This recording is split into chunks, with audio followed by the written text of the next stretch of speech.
Assalamualaikum warahmatullahi wabarakatuh. Bismillahirrahmanirrahim. Alhamdulillahirrabbilalamin. Assalatu wassalamu ala sayyidina Muhammadin wa ala alihi wa sahbihi ajma'in, amma ba'du. Anak-anak sekalian yang berbahagia dan dirahmati Allah Subhanahu wa taala, marilah pada kesempatan ini kita akan belajar tentang makanan haram. Kemarin kita sudah membahas tentang makanan halal, kita akan membahas tentang makanan haram. Nah, anak sekalian, makanan haram tentunya adalah makanan yang tidak boleh kita konsumsi, atau harus kita jauhi.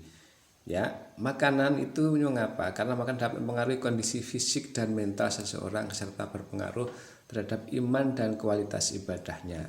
Mengapa? Karena makanan itu akan menjadi saripati yang dapat membuahkan darah kita, mempengaruhi daging kita, sehingga berpengaruh terhadap iman dan ibadah kita. Kalau makanan haram yang dikonsumsi, tentunya darahnya akan menjadi darah yang haram, maksudnya darah yang bercampur dari hasil makanan haram, dan akibatnya apa? Untuk beribadah tentunya menjadi tidak mau atau ogah gitu ya, aras-arasan. Imannya juga begitu tentunya ya. Begitu pentingnya masalah makanan ini sehingga Allah menyebutkan mana saja makanan yang tidak boleh dikonsumsi atau haram di dalam Al-Qur'an. Dan makanan haram itu semuanya mengandung madharat, mengandung berbahaya ya. Jadi sebenarnya manusia itu disayang oleh Allah, tidak boleh makan haram karena apa? Karena makanan haram itu berbahaya bagi pemakan, baik di dunia dan di akhirat. Oke.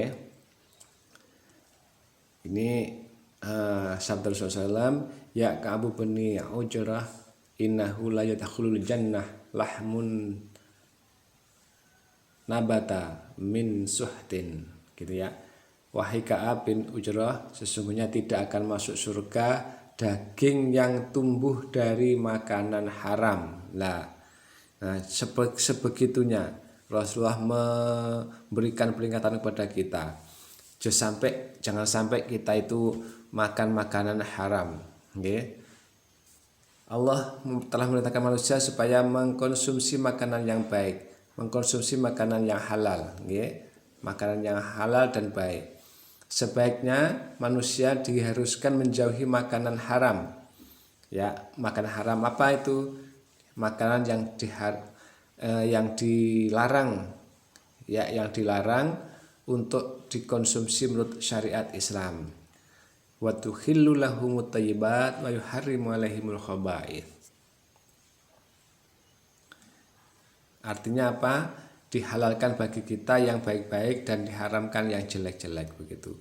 Jadi mengapa harus memilih yang jelek pada yang baik masih banyak, gitu nih. Kemudian apa saja yang diharamkan dalam Al-Qur'an. Nah, ini yang diharamkan dalam Al-Qur'an ini. Bismillahirrahmanirrahim. Hurrimat 'alaikumul maitatu wad-damu lahmul khinzir wa ma uhilla li ghairillah min lighairillahi bihi wal mukhaniqatu wal maqudatu wal mutaraddiyatu wan natihatu wa ma kalas sabu'u ila ma dzakirtum ma madhubiha 'ala nusubi wa an tastaqsimu bil azlam dzalika wa dzalikum fisq. Ini surat Al-Maidah ayat 5, ayat 3 nggih. Diharamkan bagi kamu, awas ini ya, ini yang diharamkan oleh Al-Qur'an. Apa saja? Bangkai,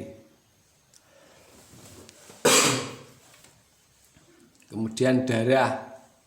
Nah, darah ini marus, atau biasanya orang didiamkan kemudian digoreng. Ini di warung-warung banyak ya, warung-warung haram itu darah ini dibekukan kemudian digoreng. Nah, ini haram. Termasuk juga orang Jawa mengatakan maras itu bahasa Arabnya marus, artinya adalah darah yang dibekukan. Jadi maras itu tidak boleh dikonsumsi. Daging babi jelas, dan daging hewan yang disembelih bukan atas nama Allah, Jadi menyembelih tapi untuk disajikan kepada watu gede atau kayu besar, atau niatnya tidak karena Allah, tidak bismillah maksudnya ya. Ketika menyembelih tidak berbismillah itu juga haram. Yang tercekik, ini ya bukan hanya tercekik saja, memang dicekik itu tidak boleh. Seperti pembantaian babi itu sudah haram, cara menyembelihnya pun haram lagi. Kemudian ada yang dipukul, ya misalnya kamu menyembelih ayam sulit, kemudian kamu pukul saja, lah ini nggak boleh. Yang jatuh, ada sapi di atas, misalnya kalian mempunyai kandang sapi di lantai 5, kemudian jatuh sapinya mati, ini juga tidak halal dimakan. Yang ditanduk, serudukan, kemudian salah satunya mati, juga haram dimakan. Dan yang diterkam binatang buas, ya diterkam binatang buas. Kemudian maksudnya ada binatang halal diterkam binatang buas mati, lah ini haram. Kecuali yang sempat kamu sembelih. Ya, ini berarti misalnya masih klepek-klepek belum sampai mati, kemudian sempat kamu sembelih, jadilah halal. Dan diharamkan pula yang disembelih karena berhala, ya karena berhala, ya karena watu besar, kayu besar tadi kan karena berhala ya selain Allah. Dan diharamkan pula mengundi nasib. Nah, mengundi nasib itu kalau kalian itu togel, bermain judi itu mengundi nasib namanya ya, dengan azlam, anak panah, lari ya, mundur lagi ya, mengundi nasib. Kalian tidak boleh mencoba-coba jajal tembakan aku pemati, nggak boleh. Kemudian karena itu suatu perbuatan yang fasik. Fasik itu artinya yang dosa, perbuatan dosa. Oke, kita lanjut.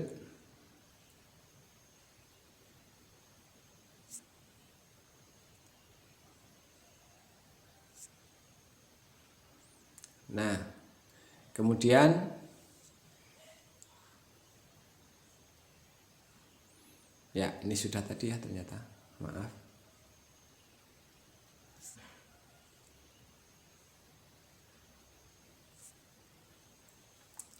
Arti makanan haram.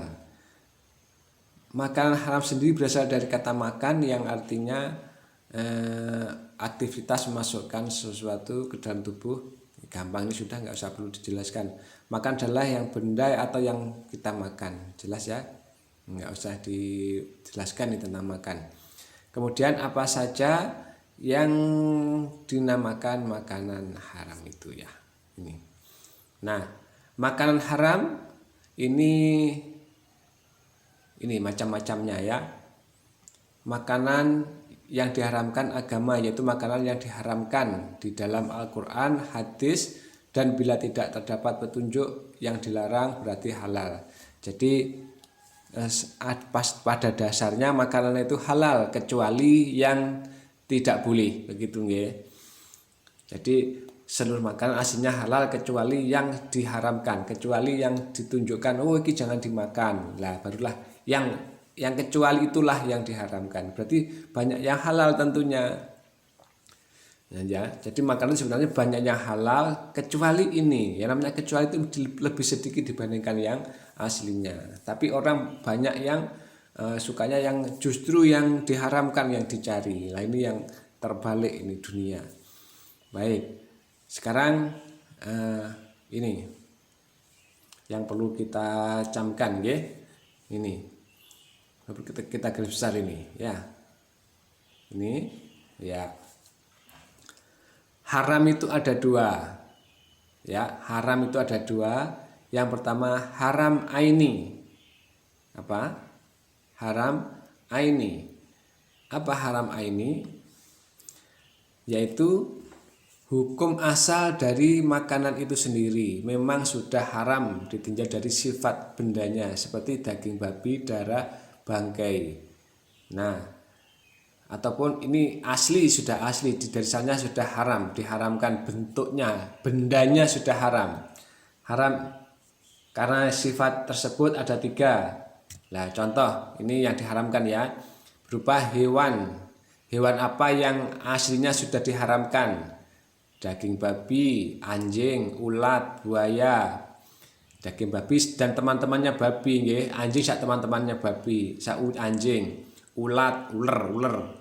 Buaya ini mewakili reptil, mewakili amfibi ya yang hidup di dua alam ya, 2 alam air dan darat. Jadi binatang-binatang yang hidup di air dan darat maka haram, termasuk kodok dan sebagainya nggih. Kodok hijau walaupun hijau ya tetap haram. Darah hewan tadi sudah, nanah dan lain-lain. Kemudian berupa nabati, tumbuh-tumbuhan.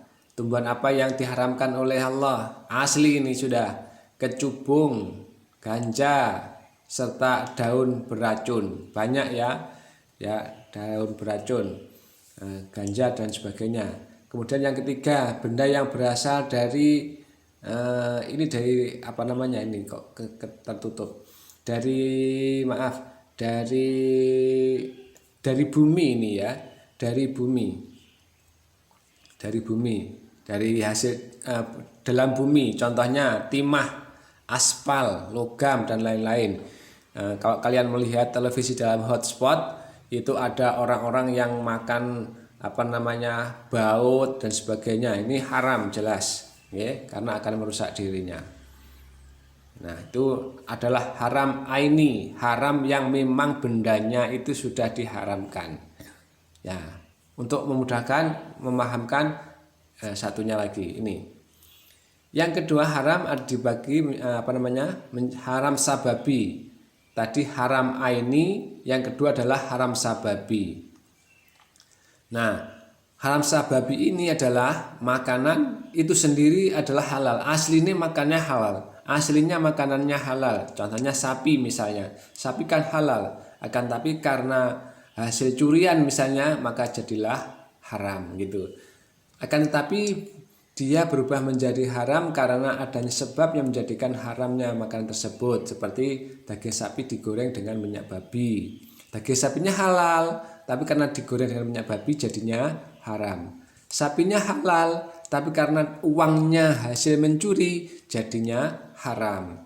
Sapinya halal, tapi karena hasilnya orang yang judi juga haram. Sapinya halal, karena hasilnya uang dari korupsi jadilah juga haram. Itu sababi seperti itu. Haram sababi dapat juga ditinjau dari hasil usaha yang tidak dihalalkan oleh Allah. Contoh, makanan haram yang diperoleh dari usaha dengan cara zalim seperti mencuri. Tadi sudah ya, sapi hasil mencuri haram. Sapi membelinya hasil korupsi juga haram. Menipu, merampok dan lain-lain. Kambing itu halal, tapi karena hasil dia menipu temannya atau mencuri miliknya temannya jadilah haram. Yang kedua, makanan yang diperoleh dari hasil judi, undian harapan, taruhan, menang judi dan lain-lain, terus dibelikan makanan, beli sate misalnya, ngajak temennya beli sate, tapi karena menang judi maka makanannya tadi jadilah haram, walaupun sate aslinya halal, karena uangnya tadi hasil mencuri atau berjudi jadilah haram. Kemudian hasil haram dari penjualan makanan haram seperti menjual daging babi, apalagi jual daging babi. Daging babi ini dimakan atau dijual tetap haram. Kemudian uangnya digunakan untuk membeli makanan juga tetap haram. Uang tersebut adalah haram. Yang keempat, hasil haram dari membungakan uang. Misalnya ada orang yang pekerjaannya itu meminjamkan uang, menghutangkan uang, akan tetapi dalam 1 bulan misalnya ada orang namanya Ahmad, Kemudian Ahmad pinjam uang kepada orang, kemudian orang itu memberikan pinjaman 1 juta. Kemudian Ahmad harus mengembalikan dalam 1 bulan, mengembalikan 1.200.000. Nah, maka yang 200 itulah namanya riba atau haram. Jadilah itu tadi adalah hasil riba atau membungakan uang. Nah, itu adalah haram-haram sababi. Ya, begitu anak sekalian. Jadi yang intinya adalah haram ada 2, ada haram aini, haram aini dan haram sababi. Haram aini haram yang asli, haram sababi yang karena sebab. Baik anak-anak sekalian, demikian semoga anak-anak faham dan kita semuanya senantiasa berusaha makan makanan yang dihalalkan oleh Allah Subhanahu wa taala, sehingga kita semakin hari iman kita bertambah dan kita semuanya kalau diambil oleh Allah dalam keadaan baik, dalam keadaan husnul khatimah, begitu ya. Jangan sampai kita dan keluarga kita suka makanan dengan makanan-makanan yang diharamkan oleh Allah Subhanahu wa taala. Semoga semuanya, anak-anak semuanya, kita semuanya dijadikan orang-orang yang soleh, berbahagia di dunia dan akhirat. Amin amin ya rabbal alamin. Kemudian soal tugas ada di pesan dalam pembelajaran. Sekian, akhirul kalam. Wassalamualaikum warahmatullahi wabarakatuh.